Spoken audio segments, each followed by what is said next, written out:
Hi everybody, Patrick here from EngineeringShock.com, Engineering Shock Electronics. This is the Ninja counter, currently up on Kickstarter. Check out the link below. And today I'm going to show you how to program it digitally. I've already made a video on how to program it manually using only one button. There's three modes of operation. There's up count, down count, and point accumulator mode.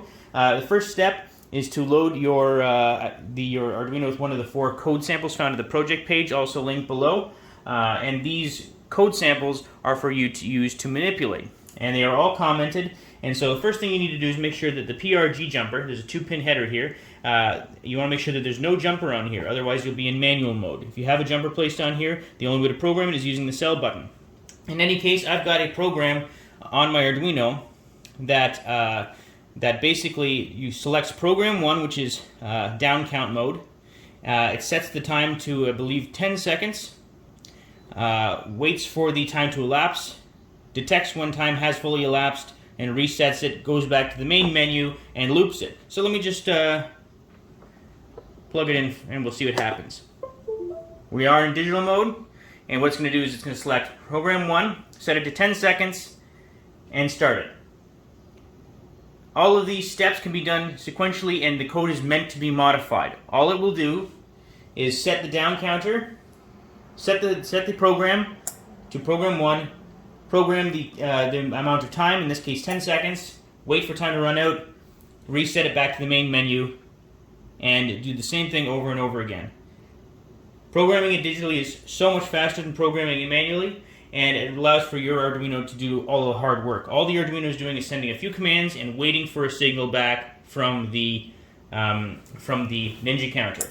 So as you can see, the relay is on. It's going to reset it back to the main menu. But what if we don't want to set it back to the main menu? What if we wanted to go back to just programming in a new time? We can do that too with our second piece of code, our second common piece of code. Now, the first 2 pieces of code, code samples 1 and 2, work with programs 1 and 2. In this case, program 1 is down count mode, program 2 is up count mode, and program 3 is point accumulator mode. So the final 2 pieces of code samples, the code sample 3 and code sample 4, work with point accumulator mode. In any case, let's load code sample 2 and see what's up. Code sample number 2 calls program 2 and programs it to 10 seconds, starts the timer, and it counts up to 10 seconds, and then resets, although it doesn't go back to the main menu this time. What it does is it goes back to the time programming function. It skips the main menu. Right back to time programming. 10 seconds. And there we go. And again, these code samples are meant to be modified. Use them as you will. Add conditions. Anyhow, let's look at code sample 3. Code sample 3 and code sample 4 work only with point accumulator mode, because they are fundamentally different than the up count and down count modes. So plug it in, and what the software is going to do is it's going to select mode 3 and set it to 10 points. And what it's going to do is it's going to send pulses.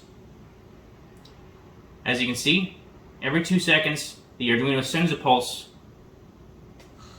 to the Ninja counter. The decimal point is gone because in point mode we want to be able to program points from 0 to 9,999. And once it reaches 10, relay turns on, and it resets back to the main menu. And it follows that loop. And code sample 4 does the exact same thing, only instead of going back to the main menu, it bypasses it and goes straight back to point programming mode. So quickly, let's have a little look at that. Something I've likely already made mention in captions is you might notice that the counter looks like it's blinking a lot. That is because the frame rate of my camera is so high. To the human eye, it's seamless. It looks beautiful. So I'm going to program the counter to 70, mode 3, and I'm going to count it really fast, just by making some quick tweaks to the code.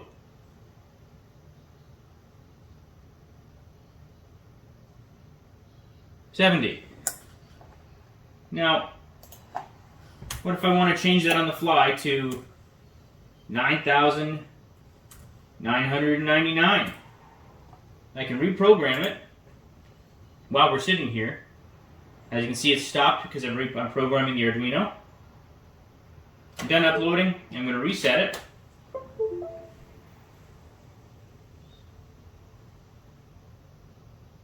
So now it's going to count up to 9,999 before the relay turns on. Now, the relay is a beautiful thing. We haven't talked about it yet. There's going to be a separate video for that. But the relay is a high-powered switch which allows for us to control high-power, rather not high-power, but high-voltage AC and DC devices. You can control a mag lock or a lamp or a fan. And we're going to do that in a separate video. So I'm going to unplug this and say goodbye. Thanks for watching.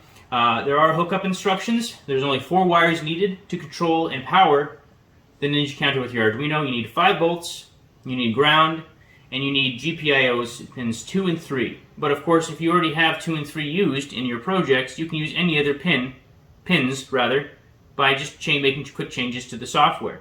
It's all available. It's open source. The software is open source at the project page link below. Please feel free to have a look. Thanks so much for watching. I hope you have a wonderful day.